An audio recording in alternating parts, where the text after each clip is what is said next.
இந்த கடை தானே பேப்பர்ல விளம்பரம் போட்டிருந்தாங்க, வேலைக்கு டிரைவர் தேவைன்னு. சரி போய் கேட்டு பார்க்கலாம். கடவுளே, இந்த வேலையாவது எனக்கு எப்படியாவது கிடைச்சிட்டு எப்படியாவது ஒரு 3-4 மாசத்துக்கு இந்த வேலை ட்ரை பண்ணிட்டு அப்புறம் ரவிட்ட சொல்லி கூட சர்டிஃபிகேட் வாங்கி வேற நல்ல வேலைகளை ஏறிடலாம். இப்போதைக்கு கண்டிப்பா எனக்கு ஒரு வேலை தேவை. Excuse me sir. ஓ, நீங்க தான் டிரைவர் வேலை கேட்டிருந்தீங்களோ? ஏற்கனவே போன் பண்ணியிருந்தீங்களா? ஆமா சார், நான் தான் பேப்பர்ல உங்க விளம்பரம் பார்த்திருந்தேன், டிரைவர் தேவைன்னு போட்டிருந்தீங்களா, அதான் ஃபோன் பண்ணி என்னன்னு கேட்டேன். எனக்கு ஒரு 10 இயர்ஸ் எக்ஸ்பீரியன்ஸ் இருக்கு டிரைவிங்ல. ஓ அப்படியா, இதுக்கு முன்னாடி எங்க டிரைவிங் பண்ணிட்டு இருந்தீங்க? இல்ல சார், ஒரு ஸ்கூல்ல வேன் ஓட்டிட்டு இருந்தேன். அப்புறம் ஒரு கார் இருந்துச்சா, கார் அடிக்கடி கால் டாக்ஸி ஃபோன் பண்ணுவாங்க, அப்படி போவேன். அதனால எனக்கு டிரைவிங் அத்துப்படி சார். ஓ, ஓகே ஓகே. இங்க நமக்கு டிரைவிங் தேவைதான், பட் கார் மட்டும் கிடையாது, லாரி கூட ஓட்டிக்கணும். ஏன்னா இது சாக்லேட் ஃபேக்டரி. சாக்லேட்ஸ் வெளியூருக்கு சப்ளை பண்றதுக்கு, சம்டைம்ஸ் கொரியர் போடுறதுக்கு, அந்த மாதிரி எல்லாமே பல்காவே வெளியே போகும். அதனால லாரியும் ஓட்ட தெரிஞ்சிருக்கணும். ஐயோ, நமக்கு லாரி ஓட்டி பழக்கம் இல்லையே. சரி, தெரியும்னு சொல்லுவோம், அப்புறம் நான் கத்துக்கலாம். இல்ல சார், நான் எல்லாமே டிரைவ் பண்ணுவேன். லாரி ஓட்டி ரொம்ப நாள் ஆச்சு. டச் இல்ல, ஒரு 2 மட்டும் டிரைவ் பண்ணா எனக்கு தெரிஞ்சிடும். ஓகே ஓகே தம்பி, அப்ப நாளையில இருந்து ஜாயின் பண்ணிருங்க. ஏன்னா இருந்த டிரைவர் கொஞ்சம் உடம்பு முடியுதுன்னு சொல்லி லீவ் போட்டாரு ரொம்ப நாள். அதனால இங்க ரொம்ப லீவ் போட்டா வேலையில இருந்து தூக்கிடுவாங்க. 1 டே 2 டேஸ் லீவ் எடுத்துக்கலாம், அதுக்கு மேல லீவ் கொடுக்க மாட்டாங்க. ஏன்னா இங்க அடிக்கடி ட்ரிப்ஸ் போக வேண்டியதா இருக்கும், சாக்லேட் எடுத்து போக வேண்டியதா இருக்கும், வர வேண்டியது இருக்கும். சம்டைம்ஸ் ஓனர் வருவாரு, அவரை கூட்டு எங்கேயா போய் டிராப் பண்ண மாதிரி இருக்கும். அந்த மாதிரி இருக்கும். நைட்டு பகல்னு பார்க்காம ஒர்க் பண்ணணும். இந்த டைம் தான் ஒர்க் பண்ணுவேன், இந்த டைம் தான் ஒர்க் பண்ண மாட்டேன் அப்படிலாம் சொல்லக்கூடாது. எல்லா கண்டிஷனுக்கும் ஓகேன்னா நாளைக்கு ஜாயின் பண்ணிக்கோங்க. மந்த்லி 15,000 சேலரி உங்களுக்கு. ஓகே சார், ரொம்ப தேங்க்ஸ் சார். கண்டிப்பா நாளையில இருந்து நான் ஜாயின் பண்ணிடுறேன் சார். அப்பா, சும்மா இந்த வெஜிடபிள் சூப்பு கார்ன் சூப்பு வச்சு குடிச்சு குடிச்சு நாக்கெல்லாம் செத்து போயிருக்கு. இங்க ஒரு மீன் கூட கிடைக்க மாட்டேங்க. நம்ம ஊர்ல டெய்லி அம்மா மீன் வாங்கும், குறைஞ்சது 100 ரூபாய்க்காவது நமக்காவது வாங்கி வச்சுதான் தரும். மீனை பார்த்தே ரொம்ப நாள் ஆச்சு, மீன் சாப்பிடணும் போல இருக்கு. நல்ல வகையே சாப்பிடலன்னா பாவம் சந்தோஷம் கஷ்டப்படுவாங்க. நம்ம கூட கொஞ்சம் அவங்கள கஷ்டப்படுத்த மாதிரி இருக்க கூடாது. மீன் சாப்பிட ஆசையா இருக்குதே. இட்லி தோசை சாப்பிட்டு நாள் ஆச்சு. எல்லாம் இருக்குது வீட்டுல, நமக்கு தான் மாவு அரைக்க தெரியாதே, எவ்வளவு ரேஷியோ போடணும்னு நமக்கு தெரியாது. போட்டு எதுவும் தப்பாயிடுச்சுன்னா சரிப்படாது. சும்மா அந்த கடையில மாவு வாங்கிக்கிங்க, நல்லாவே இல்லை, குழு குழுன்னு இருக்கு இட்லி எல்லாம். அட, இட்லி தோசைன்னு சொன்னதான் ஞாபகம் வருது. ராதா அக்கா வீட்டுல தோசை கரைச்சு கொடுப்பாங்கல்ல, அங்க போய் வாங்கிட்டா எப்படி? சூப்பர். இட்லிக்கு மாவு வாங்கி இன்னைக்கு இட்லி ஊத்தி சாம்பார் வச்சு இட்லி பொடி வச்சு சட்னி எல்லாம் வச்சு அசத்திரணும். ராதாக்கா, ராதாக்கா, என்ன இந்த அக்காவை காணோம்? வீடு திறந்து கிடக்கு, இங்கே போறோம்னு வீடை பூட்டிட்டு போவாங்க. ராதாக்கா, என்ன இந்த நேரத்துல யார் வந்தாங்கன்னு தெரியலையே. தோசை கரைச்சி வைக்கல, நம்ம கொன்னே போடும் அத்தை. அட சத்யா, வா சத்யா. அக்கா, தோசை மாவெல்லாம் விப்பீங்கன்னு சொன்னீங்கல்ல, எனக்கு கொஞ்சம் மாவு கொடுக்கீங்களா? அட, தோசை மாவு இப்பதான் அரைச்சிட்டு இருக்கேன், நேரத்துல மாவு கொஞ்சம் இருக்குது, அது தரட்டுமா? அது உனக்கு கரெக்டா இருக்கும், புளிச்சு போய் சுடுறதுக்கு கரெக்டா இருக்கும். இட்லி எல்லாம் பந்து போல வரும். இப்ப அரைச்ச மாவு இட்லிக்கு நல்லா இருக்காது. இல்லக்கா, வீட்டுல அரிசி இருக்குது, உளுந்து இருக்குது, கிரைண்டர் கூட பழைய கிரைண்டர் இருக்குது, அரைக்கலாம்னா எனக்கு அதெல்லாம் தெரியாது. அப்புறம் அரைச்சு எடுத்து ஏதாவது நாசாக்கி வச்சிடக்கூடாதுல்ல, அதான் உங்கள்கிட்ட பேசாம வாங்கிட்டு போவோமே, எதுக்கு ரிஸ்க்குன்னு வந்தேன். உனக்கு தோசைக்கெல்லாம் அரைக்க தெரியாதா? எல்லாம் நான் சொல்லி தரேன், சரியா? சரி வா, உள்ள போய் பேசிட்டு இருக்கலாம். வா வா சத்யா. உங்க ரூமா இது ரொம்ப நல்லா இருக்குக்கா. இங்க எல்லாம் ரொம்ப உடன் யூஸ் பண்ணுவாங்க எனக்கா. நாங்க இருக்கிற வீடும் அப்படிதான், ஷெல்ஃப் அது இது எல்லாமே உடன் தான். இது குளிரான இடம்ல, அதனால அப்படிதான் இருக்கும். அப்புறம் சமையல் மத்தியானம் என்ன பண்ண? சாப்பிட்டியா? சாப்பிட்டேன். சாம்பார் வச்சு அவியல் வச்சு தோரன் வச்சேன்.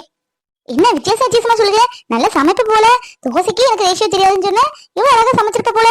ஒரு நாள் உன் கையால் சாப்பிட்டு பாக்கணுமே. ஆமா, தூரன்னா என்னது? தூரன்னா பொரியல்னு சொல்லுவீங்கல்ல, அதான் எங்க ஊர்ல முட்டைக்கோஸ் தோரன், என்ன சொல்ல பீட்ரூட் தோரன் அப்படின்னு சொல்லுவோம். பொரியலுக்கு நாங்க அப்படி சொல்லுவோம், வேற எந்த வித்தியாசமும் இல்லை. பேருதான் வித்தியாசமா தவிர டிஷ் எல்லாம் ஒண்ணுதான். இங்க மீன் எல்லாம் கிடைக்காதாக்கா? இந்த ஊர்ல உள்ளவங்க மீனே சாப்பிட மாட்டாங்க. எனக்கு மீன் சாப்பிடணும் போல இருக்குக்கா. எங்க ஊர்ல எல்லாம் எங்க அம்மா டெய்லி மீன் வச்சிரும், வெள்ளிக்கிழமை மட்டும்தான் வைக்காது, மத்தபடி டெய்லி மீன் தான். மீன் சாப்பிட்டு சாப்பிட்டு காலையில பார்த்தாலே ஏதோ வாந்தி வராப்புல இருக்கு. வேற என்ன செய்ய, ஏதாவது வச்சு சாப்பிடணுமே, வரும் பாவமே அப்படின்னு சொல்லி ஏதோ யூடியூப்ல பார்த்து கொஞ்சம் கொஞ்சமா சமையல் பண்ணிட்டு இருக்கேன். தினமும் மீன் சாப்பிடுவீங்க? போர் அடிக்காது? ராதா, ராதா, தோசை கரை போட்டேடி. மாவா சத்யா, இந்தா இப்பதான் அரைஞ்சிட்டு இருக்குது. பழைய மாவு கொஞ்சம் இருக்கு, தரட்டுமா? ஒரு கிண்ணம் 20 ரூபா, இப்பமே தந்துடணும். பரவாயில்லையே, நம்ம மருமக நல்லாதான் வியாபாரம் பண்ணுதா. நமக்கு சின்ன மாவை கொடுத்து 20 ரூபா வாங்க போறா. கெட்டிக்காரி தான். நமக்கு அப்புறம் இந்த வீடை நல்லா பாத்துக்கிடுவா. என்னம்மா, எப்படி இருக்க? நல்லா இருக்கியா? இந்த ஊரெல்லாம் பிடிச்சிருக்கா? தோசை மாவு வந்தியாக்கும். ஆமா, நைட்டு டிஃபனுக்கு என்ன பண்ணனே தெரியல. அதான் தோசை மாவு ராதாக்கானை விற்கும்னு சொன்னாங்களா, அதான் வாங்கிட்டு போலான்னு வந்தேன். எனக்கு கொஞ்சம் இந்த வால் நிறைய ஃபில் பண்ணி கொடுக்கீங்களா? சத்யா, மாவு வாங்கிட்டு போ, ரூபா ஒன்றும் கொடுக்க வேணாம். என்ன, நான் பாத்துக்கிறேன். எங்க மாமியார் இருந்தனால தான் நான் அப்படி பேசுறேன். இருக்கட்டுக்கா, அதுல என்ன இருக்கு? நம்ம பழக்கம் வேற, உங்க தொழில் அது வேற. நான் ரூபா தந்துதான் வாங்கிட்டு போவேன். இந்தம்மா மாவு, வாளி நிறைய அப்படி இப்படிலாம் வராது. ஒரு கிண்ண மாவு 25 ரூபா. உளுந்து விலை கூடிருச்சு, அரிசி விலை கூடிருச்சு. நேரத்துல இருந்தா 25 ரூபா ஆக்கியிருக்கேன். இந்தா ஒரு கிண்ண மாவு 25 ரூபா. 2 கிண்ணம் ஊத்துட்டா, ஒரு கிண்ணம் விடட்டா? இல்ல, எனக்கு ஒரு கிண்ணமே போதும். எங்க 2 பேத்துக்கு தானே, இதுவே மீதி தான் வரும். இவளுக்கு எவ்வளவு திமிரு இருந்தா போன் நம்பர் தரமாட்டேன், அட்ரஸ் தரமாட்டேன்னு சொல்லுவாளுங்க. இவ்வளவு சேர்ந்து ஏதோ பண்ணிருக்காங்க, சதித்திட்டோம் இருக்குடி உங்களுக்குலாம். பாவம் பாவம் பார்த்தா, இந்தா நம்ம ஊர் தலைவருக்கு பொண்டாட்டி நம்மளே இவ்வளவு மதிக்கலைன்னா சும்மா விடக்கூடாது. இதை சும்மையே விடக்கூடாது. எல்லாம் அந்த சந்தோஷ் பையில சொல்லணும். இடம் தெரியாம போய் விழுந்தா இப்படிதான். ஐயோ, அம்மா கோவமா இந்த மாதிரி இருக்கேன். இப்ப காப்பி குடிக்க டைம் வேற.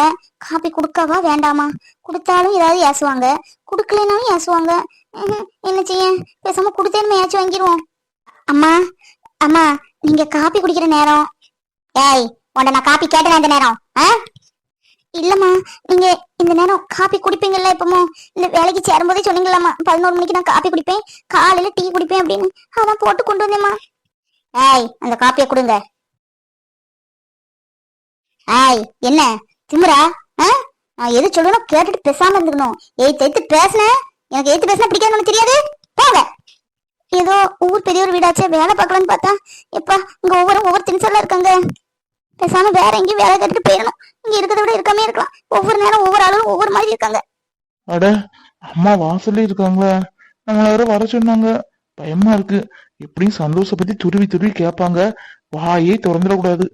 வாயை திறந்தாலும் நம்ம ஒண்ணும் சொல்ல போறது இல்ல. ஏன் தான் நமக்குதான் ஒண்ணும் தெரியாது சந்தோஷ பத்தி. அம்மா, அம்மா.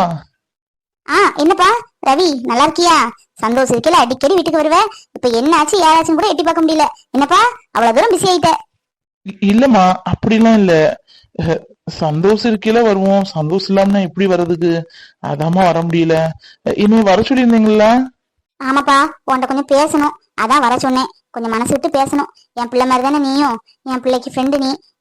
உன்னை என் பிள்ளை மாதிரி தான் நினைச்சிட்டு இருக்கேன். உட்காருப்பா, உட்காந்தே பேசலாம். அட உட்காருப்பா, ஒண்ணு இல்ல, உட்காரு. எப்பா ரவி, உனக்கே தெரியும் சந்தோஷம் எப்படி நாங்க வளர்த்தோம் வச்சோன்னு. இந்த பொம்பளை பிள்ளை கூட அவ்வளவு செல்லம் கொடுத்தது இல்ல. அவனுக்கு அவ்வளவு செல்லம் கொடுத்து கேட்கலாம் வாங்கி கொடுத்து அவனுக்கு என்னப்பா நாங்க குறை வச்சோம் சொல்லு, நீயே சொல்ல. அவனுக்கு நல்ல பிள்ளையாதான் நாங்க பார்த்து கட்டி வைக்க நினைப்போம். ஏதோ சாக்கடையில போய் விட நினைச்சா அதுக்கு நாங்க சம்மதிப்போமா சொல்ல? அவன் எங்கப்பா போயிருக்கான் சொல்லு ரவி, எனக்கு சொல்லு. எனக்கு தூக்கம் இல்ல. என் வீட்டுக்காரர் நெஞ்சு வலி வேற 2 மட்டும் வந்துட்டு இன்னும் ஒருக்க வந்தா ஆளே அவுட்டுன்னு சொல்லிட்டாங்க ஆஸ்பத்திரியில. இந்த அவன் தங்கச்சி சாப்பிடறதே இல்ல. அண்ணனை காணுமே. எனக்கு நெஞ்சு ஃபுல்லா வருத்தம். இது சுகர் மாத்திரை போடல, பிபி மாத்திரை போடல, ஒரே தலைச்சுத்தா இருக்கு. என் பிள்ளைய பாத்திர மாட்டமான் இருக்கு.